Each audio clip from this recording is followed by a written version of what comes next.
Friends, आज हम assignment problem का एक नया क्वेश्चन सोल्व करने जा रहे हैं। पिछली क्लास में हमने एक सिंपल सा क्वेश्चन देखा था असाइनमेंट प्रॉब्लम का, जिसके अंदर कुछ मिनिमम टेबल के साथ ही अपने को सॉल्यूशन मिल गया था। आज जो है हम थोड़ा सा एक लेंथी क्वेश्चन करने वाले हैं, ठीक है।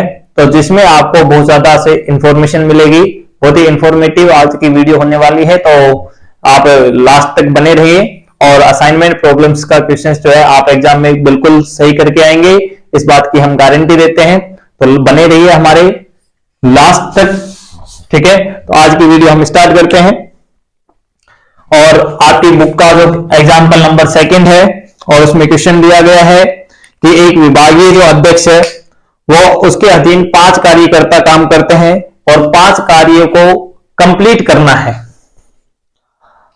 उनकी कार्य क्षमता को भिन्न भिन्न तरीके से आपके पास एक इफेक्टिवनेस मैट्रिक्स के द्वारा दिखाई गई है कि क्या है। मैं आपको यहाँ पे असाइनमेंट प्रॉब्लम का इफेक्टिवनेस मैट्रिक्स बना करके देता हूं।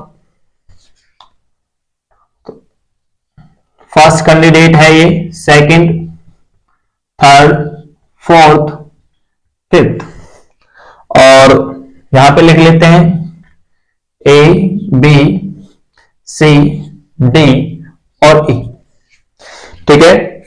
और इनकी जो एंट्री है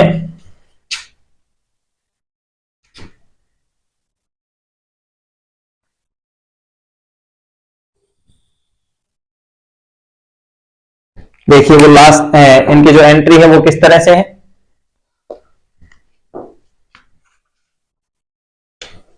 इसके लिए है 1, 3, 2, 3, 6 पहली रो है। दूसरा है आपके पास 2, 4, 3, 1, 5, 5, 6, 3, 4, 6। उसके बाद 3, 1, 4, 2, 2, 1, 5, 6, 5, 4। ये आपके पास इफेक्टिवनेस मैट्रिक्स दे रखी है आपको, क्लियर है। आपको इसका सॉल्यूशन निकालना है कि जो 5 कैंडिडेट हैं और जो 5 कार्य हैं हमें वो कंप्लीट कराने हैं उन 5 लोगों से। तो कम से कम टाइम में, यानी कि कम से कम टाइम के अंदर वो सारे काम कंप्लीट हो जाएं। तो इसके लिए हमें कौन से कैंडिडेट को कौन सा कार्य सौंपना है, कौन सा कार्य करवाना है और वो कितने घंटे में कर देगा, आज हम इस प्रॉब्लम को सोल्व करने वाले हैं, ठीक है। सो देखिए गाइस, जैसा कि हमने पिछले लेक्चर में सीखा था कि सबसे पहले इस इफेक्टिवनेस मैट्रिक्स का या प्रभाविता मैट्रिक्स का रो रिड्यूस बनाते हैं, यानी कि पंक्ति समानयन मैट्रिक्स बनाते हैं। उसके बाद कॉलम रिड्यूस मैट्रिक्स बनाते हैं। उसके बाद जीरो का असाइनमेंट मैट्रिक्स बनाते हैं। और यदि सारे जीरो असाइन हो जाते हैं, यानी कि जैसे कि आपके पास यहाँ पे 5 कैंडिडेट हैं और 5 जीरो असाइन हो जाते हैं, तो हमारे पास वही ऑप्टिमल सॉल्यूशन होता है। लेकिन यदि सपोज दैट आपके पास 5 कार्य हैं और 3 ही जीरो असाइन हुए, 2 जीरो असाइन हुए या 4 जीरो असाइन हुए, यानी कि 5 जीरो कंप्लीट असाइन नहीं हो पाए, तो उस केस के अंदर आप क्वेश्चंस को आगे कैसे करेंगे, तो आज हम इस क्वेश्चंस में समझेंगे वो सब चीजें। सो बने रहिए हमारे वीडियो में लास्ट तक। So let's start. तो स्टेप फर्स्ट अपना जो था, स्टेप 1 रो रिड्यूस मैट्रिक्स का है। रो रिड्यूस को कहते हो आप पंक्ति समानयन मैट्रिक्स, ठीक है। यहां पे रो रिड्यूस मैट्रिक्स लिख रहे हैं और इधर जो बनाएंगे हम कॉलम रिड्यूस मैट्रिक्स बनाएंगे, कॉलम रिड्यूस मैट्रिक्स।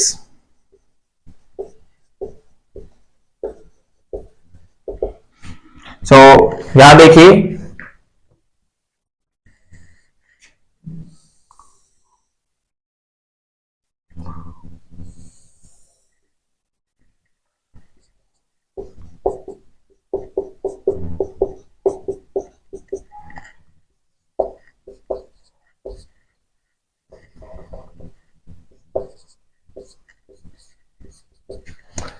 तो रो रिड्यूस मैट्रिक्स बनाते टाइम हम क्या ध्यान रखते हैं कि पहली जो पंक्ति है उसके अंदर सबसे छोटा एलिमेंट जो है उसको सब्ट्रैक्ट करके लिख देंगे। यानी कि पहली पंक्ति में सबसे छोटा एलिमेंट है 1, तो 1 को इस पूरी कंप्लीट रो में से सब्ट्रैक्ट करके लिख देंगे। तो 1 में से 1 गया तो 0 आ गया, 3 में से 1 गया 2 आ गया, 2 में से 1 गया 1 आ गया, 3 से 1 गए 2 आ गए, 6 से 1 गया तो कितना बच गया 5।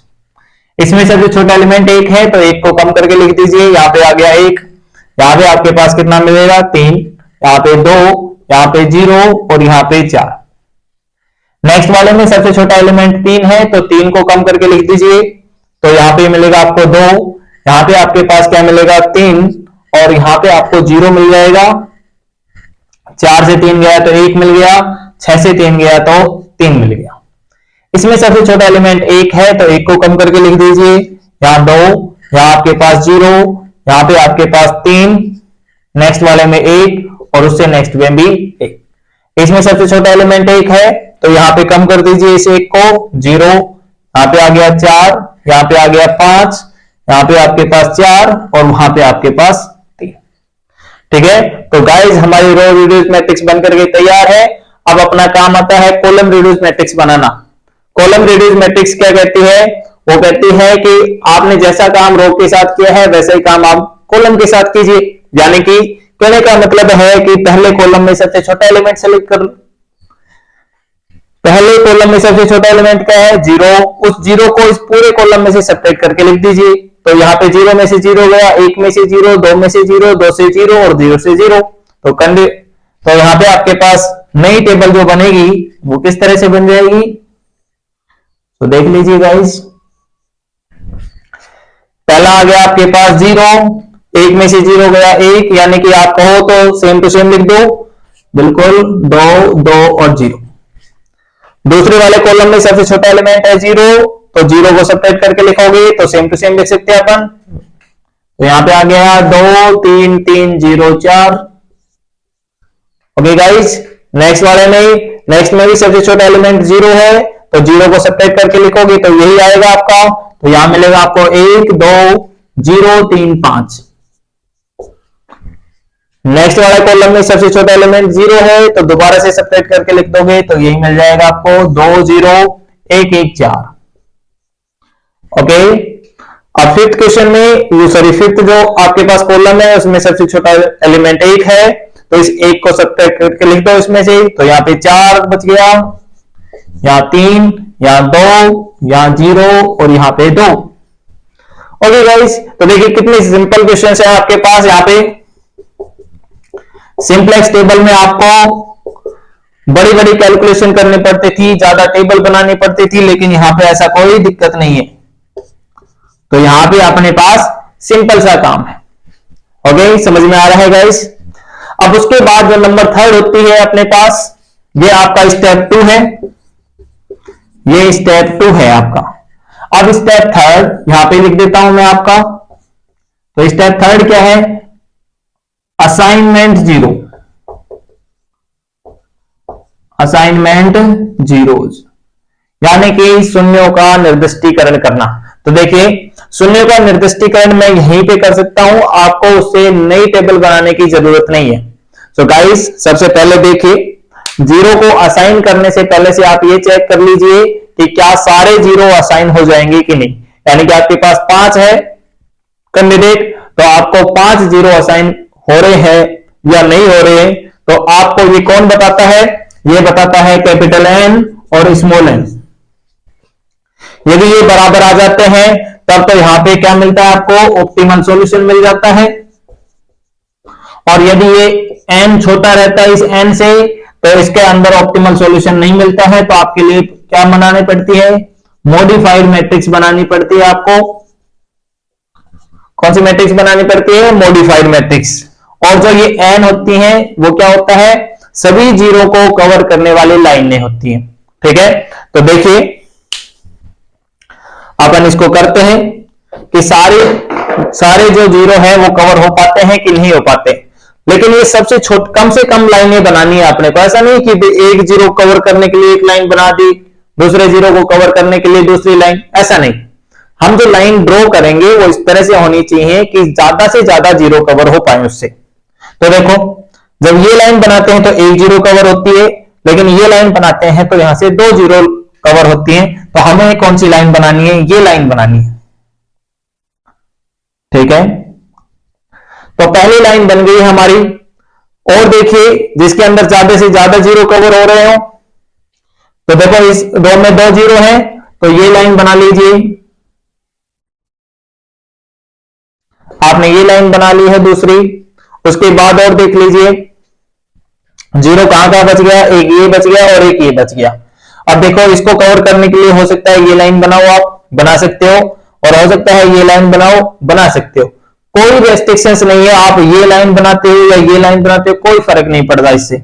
ऐसे इस जीरो को कवर करने के लिए ये लाइन बना सकते हो, ये लाइन बना सकते हो, कैसे भी बना सकते हो। तो देखो इसके लिए मैं ये बना देता हूं और इसके लिए ये बना दूंगा, ठीक है। तो देखिए इस जीरो को कवर करने के लिए हमने ये लाइन बना दी है, और इस जीरो को कवर करने के लिए हमने ये लाइन बना दी, ठीक है। क्या अब कोई और जीरो बचे हुए? बिल्कुल जीरो नहीं बचे हुए हैं।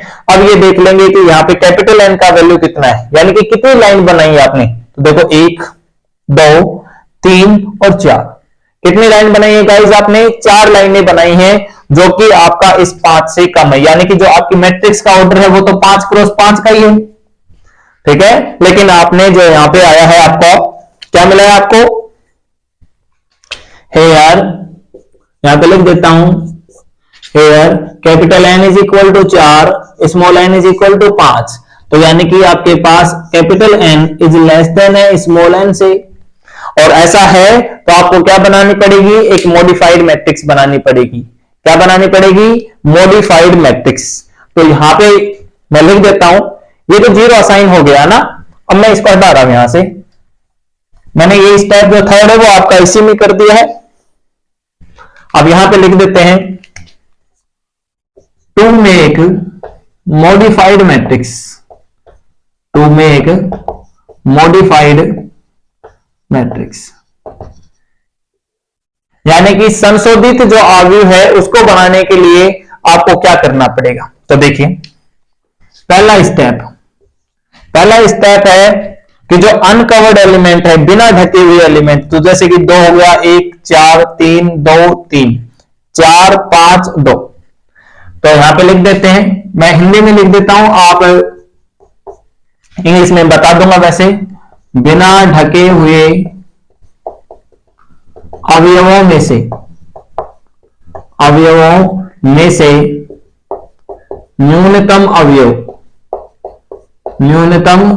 अवयव का चयन करते हैं, न्यूनतम अवयव का चयन करते हैं। Choose minimal element within uncovered elements, ठीक है। तो from uncovered elements we choose a minimal elements. दूसरा स्टेप क्या है आपके पास? दूसरा स्टेप क्या करेंगे अपन? दूसरा स्टेप करेंगे कि इस न्यूनतम अवयव को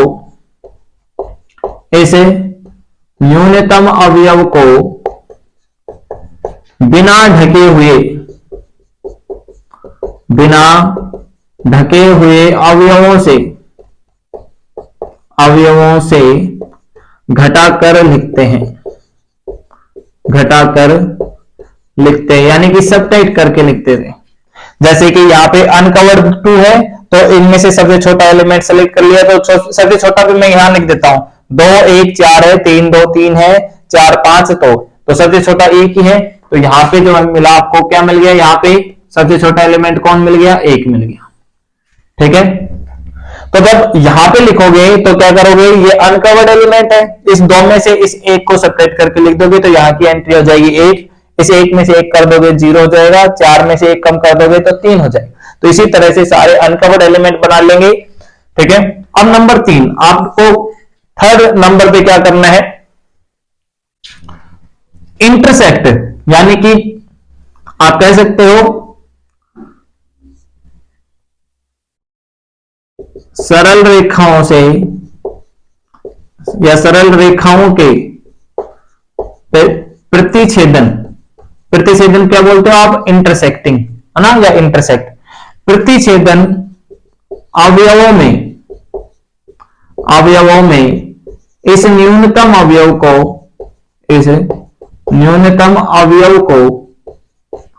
जोड़कर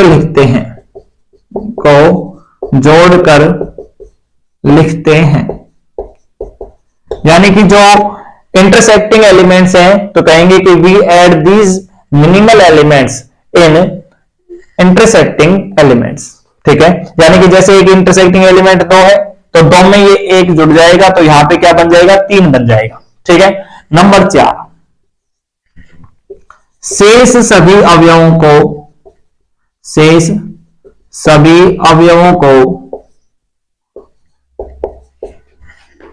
या शेष सभी अवयवों में, ऐसे लिख लो, शेष सभी अवयवों में कोई परिवर्तन नहीं करते हैं, कोई परिवर्तन नहीं करते।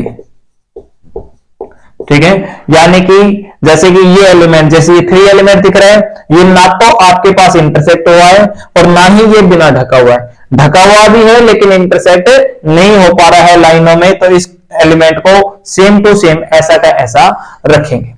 ठीक है, तो गाइस अपने को काम क्या करना है, इस मैट्रिक्स में मॉडिफाइड मैट्रिक्स बनाते टाइम ये सारा काम करना है। तो यहां से मैं लिख देता हूं, इसी में चेंजमेंट कर रहा हूं। ठीक है, अपने को तो समझना है, तो आप नोट करना चाहते हो तो नोट भी कर सकते हो आराम से वीडियो को पॉज करके, और अपन चलते हैं आगे। तो देखिए कैसे करेंगे।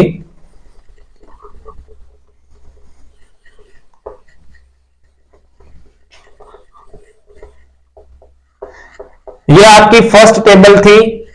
ठीक है, यह आपकी टेबल नंबर 2 है, और जो आप बना रहे हैं वो टेबल नंबर 3 बना रहे हैं। क्या बना रहे हैं अपन, टेबल 3 बना रहे हैं। यहां पे लिख देता हूं मैं टेबल 3। यहां पे जो मैट्रिक्स बन है, ये मैट्रिक्स बन रही है वो टेबल 3 बन रही है। ये टेबल 2 थी और पहले जो मिटा दी गई है वो टेबल 1 थी। तो देखिए क्या करें। सबसे छोटा एलिमेंट आपने ढूंढ लिया है कि 1 है। क्या यहां पे ये बिना ढका हुआ है, नहीं है। क्या इंटरसेक्टिंग है, नहीं है। चलो मैं पहले जो स्टेप लिखा हुआ है वही, सबसे पहले काम क्या किया हमने, सबसे छोटा एलिमेंट देखा, उसके बाद जो बिना ढके हुए एलिमेंट है उनमें से इस 1 को सब्ट्रैक्ट करके लिख दो। तो 2 में से 1 गया तो यहां बच गया 1, 1 से 1 गया तो 0, 4 से 1 गया तो यहां पे बच गया 3, 3 में से 1 गया तो आपके पास 2 बचेगा, 2 से 1 गया तो 1 बचेगा, और 3 में से 1 गया तो 2 बचेगा। लास्ट वाला ये भी बिना ढका हुआ है, तो 4 में से 1 गया तो 3 बचेगा, 5 से 1 गए तो 4 बचेंगे, और 2 में से 1 गया तो 1 बचेगा। ओके, नंबर 3, सरल रेखाओं के प्रतिच्छेदन जो अवयव है, तो प्रतिच्छेदन अवयव कौन सा है, पहला ये रहा, तो इसके अंदर जोड़ के लिख देंगे। 2 में 1 जोड़ दोगे तो कितना हो जाएगा, 3। प्रतिच्छेदन ये भी है तो 2 में 1 जोड़ देगा तो कितना हो जाएगा, 3। ठीक है, और प्रतिच्छेदन कहां पे है, ये रहा और ये रहा, तो इसमें भी जोड़ दो। तो ये कौन से में, 4th में, तो आपके पास ये 2 और यहां पे भी आपके पास क्या मिल गया, 2। अब बाकी की जो एलिमेंट बच गए उन सब एलिमेंट को एज इट इज रख दो। देखो ये 0 और 1 है, रख दीजिए 0 1, ये 0 एज इट इज रख दो। इसके अंदर ये क्या आ जाएगा आपके पास, ये वाला 3 और 0 आ जाएंगे। नेक्स्ट वाला ये 0 3 आ जाएगा, उससे नेक्स्ट लो तो आपके पास यहां पे 2 और 0 बन जाएंगे, और लास्ट वाला एलिमेंट 4 हो जाएगा। इधर बात करें तो ये हो जाएगा 2, और इधर बात करें तो ये हो जाएगा 0। ठीक है, ओके गाइस। अब आपको दोबारा से क्या करना है, देखिए अब दोबारा से असाइन करना है 0 को, दोबारा से क्या करना है, 0 असाइन करना है। अब आपको वो जरूरत नहीं है, जो स्टेप 1 था ना आपका पंक्ति समानयन मैट्रिक्स, रो रिड्यूस मैट्रिक्स बनाने की जरूरत नहीं है। क्यों नहीं है जरूरत, क्योंकि भाई आप देख रहे हो तो हर कॉलम में 0 है और हर कॉलम में हर कॉलम में 0 है और हर रो में भी 0 है, तो यानी कि कॉलम रिड्यूस और रो रिड्यूस मैट्रिक्स बनाने की आपको जरूरत ही नहीं है। ठीक है, तो आप डायरेक्ट स्टेप 3 कौन सी थी, असाइनमेंट जीरोज, 0 को असाइन करना। तो देखो 0 को असाइन करने का तरीका वही काम करेंगे। पहले तो अपन क्या करेंगे, लाइन बना लेंगे ताकि हमें बार बार टेबल का रिपीट ना करना पड़े, इसलिए हम क्या करते हैं, पहले आप ये लाइन ड्रॉ कर लेते हैं। यदि जिसमें n बराबर n आ जाता है तो उसी टेबल पे रोक देते हैं और असाइन कर लेते हैं हम जीरोज को।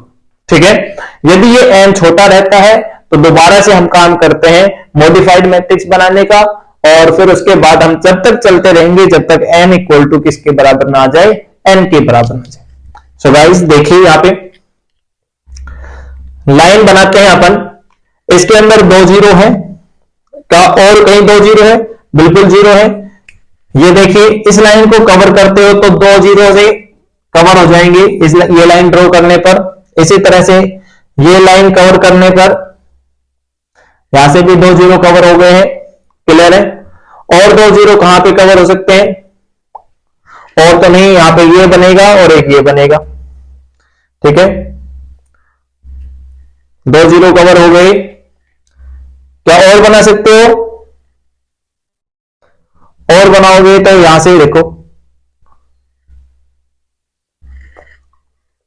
तो देखिए ज्यादा से ज्यादा जीरो तो आप यहां से 2 हो गए, यहां से 2 हो गए। ठीक है, ये मत बनाइए। देखो यहां से तो आपको बहुत ज्यादा बनाने की जरूरत पड़ जाएगी।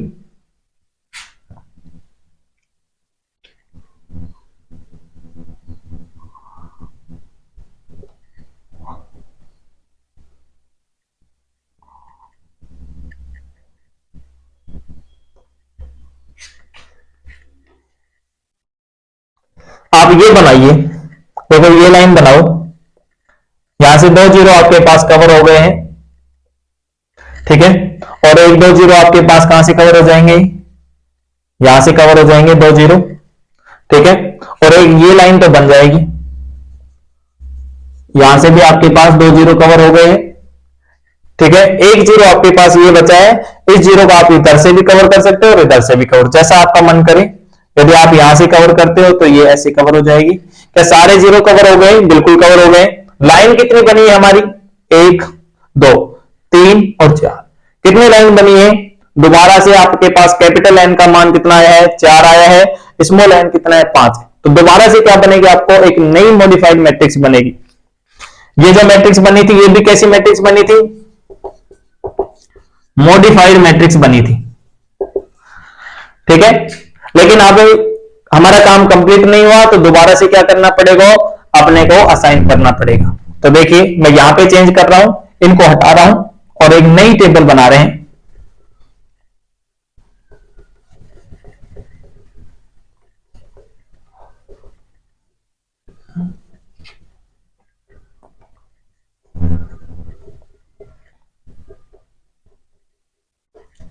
और काम वही करना है अपने को नई मॉडिफाइड मैट्रिक्स बनाने के लिए।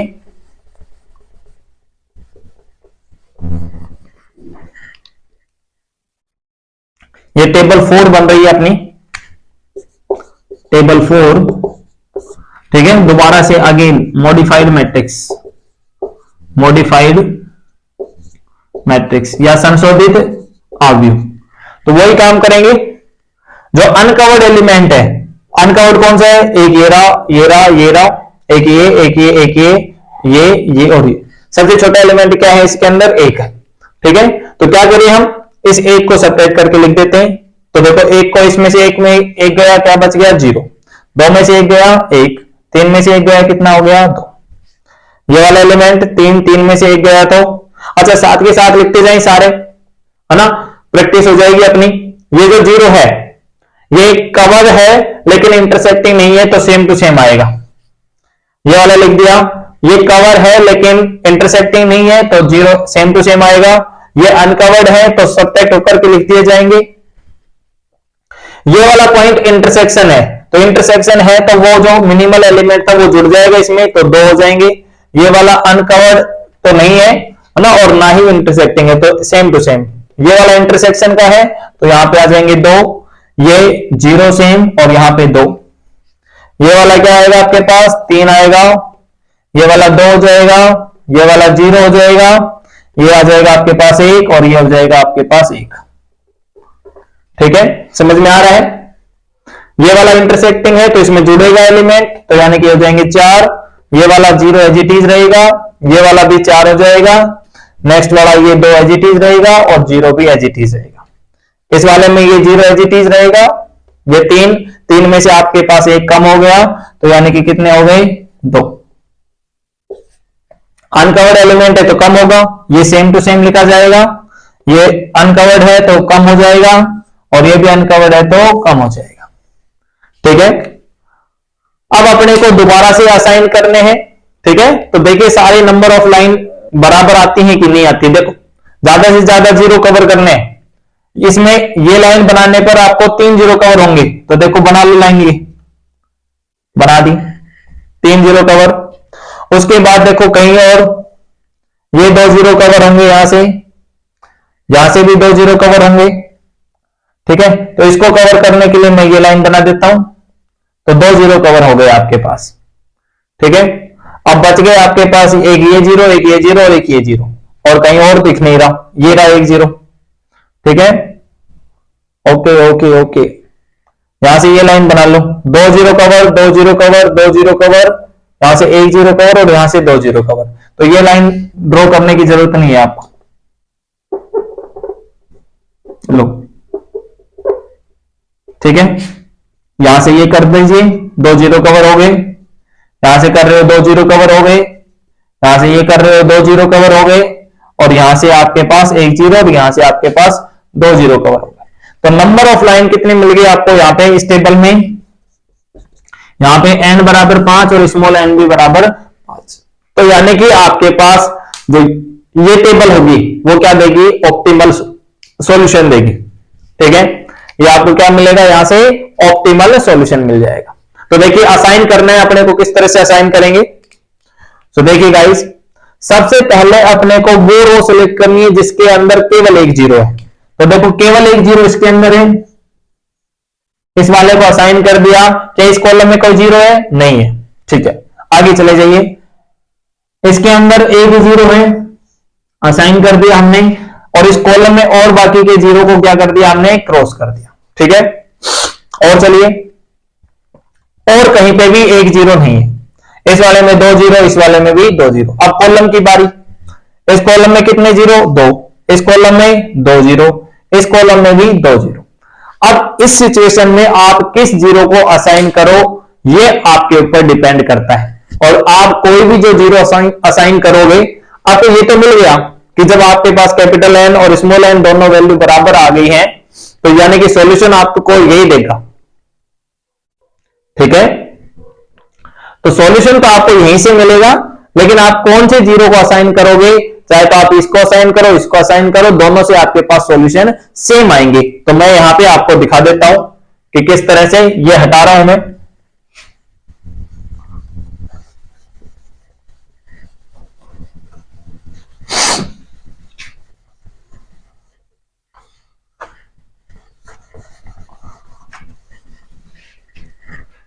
सो देखिए गाइस, पहले मैं यदि इस वाले जीरो को असाइन करके चलता हूं, इस वाले जीरो का असाइन, एक यहां पे टेबल और बना देता हूं मैं साथ के साथ। ठीक है, दूसरे ऑप्टिमल सॉल्यूशन के लिए 0 0 0 1, अच्छा 3 जीरो है, 3 जीरो 1 2 2 2 2 0 2 3 2 0 1 1 4 0 4 2 0, लास्ट वाला 0 2 4 3 0। ठीक है, ये first, second, third, fourth, fifth, A B C D और ई। ठीक है, एक बार काम करते हैं कि एक बार मान लीजिए ये वाला जीरो आपने असाइन कर दिया। ठीक है, ये वाला जीरो असाइन कर दिया, तो इसके कॉलम वाले कट जाएंगे और इसके जो रो वाले हैं ना, वो भी कट जाएंगे। ठीक है, और यदि आपने इस वाले जीरो को असाइन किया, ये वाले दोनों फिक्स है, ये वाले तो हमेशा रहेंगे। क्यों, यहां तक तो एक एक वाले थे ना, तो अपन ने फिक्स कर ली ये तो। अब यहां पे जैसे आपके पास चॉइस थी कि आप इसको भी असाइन कर सकते हो, इसको भी असाइन कर सकते हो। इस वाले टेबल में इसको असाइन कर लिया, इस वाले में किसको असाइन कर लेता हूं, इसको असाइन कर लेता हूं। ठीक है, तो क्या कट हो जाएंगे आपके पास, ये वाला तो पहले से कट हो गया, ये कट हो गया, और ये से यहां से ये कट हो गया। ठीक है, ओके। अब इस टेबल के अंदर देखो, इस वाले टेबल में अब ये असाइन हो जाएगा, क्योंकि इस कॉलम में केवल यही जीरो बचा है, तो इसकी जो रो है, इस रो में से जो जीरो है वो कट हो गया। ठीक है, ओके। दूसरा काम ये हो गया। अब देखो बच क्या गया आपके पास, ये बच गया ना, तो केवल ये असाइन हो गया, और इस कॉलम में ये सारे जीरो कट हो गए, ये जीरो कट हो गए। इस वाले की बात करेंगे तो देखो आपने ये असाइन किया है तो ये सारे जीरो कट गए, ये सारे जीरो कट गए। आगे चलिए, आगे चलोगे तो आपके पास इस वाले में ये वाला एलिमेंट असाइन हो जाएगा और कैंसिल कौन सा हो जाएगा, ये वाला कैंसिल हो गया, ठीक है। और फिर बच कौन गया आपके पास, ये वाला बच गया। क्लियर है? तो देखो 1 2 3 4 5 जीरो असाइन, इसमें भी 1 2 3 4 5 5 जीरो असाइन। तो आपके पास यहां पे ऑप्टिमल सॉल्यूशन की दो चॉइस रहती है, लेकिन आपके पास जो सॉल्यूशन है वो सेम मिलेगा। तो देखो यहां पे मैं लिख देता हूं, ये हटा रहा हूं ये वाला, ठीक है।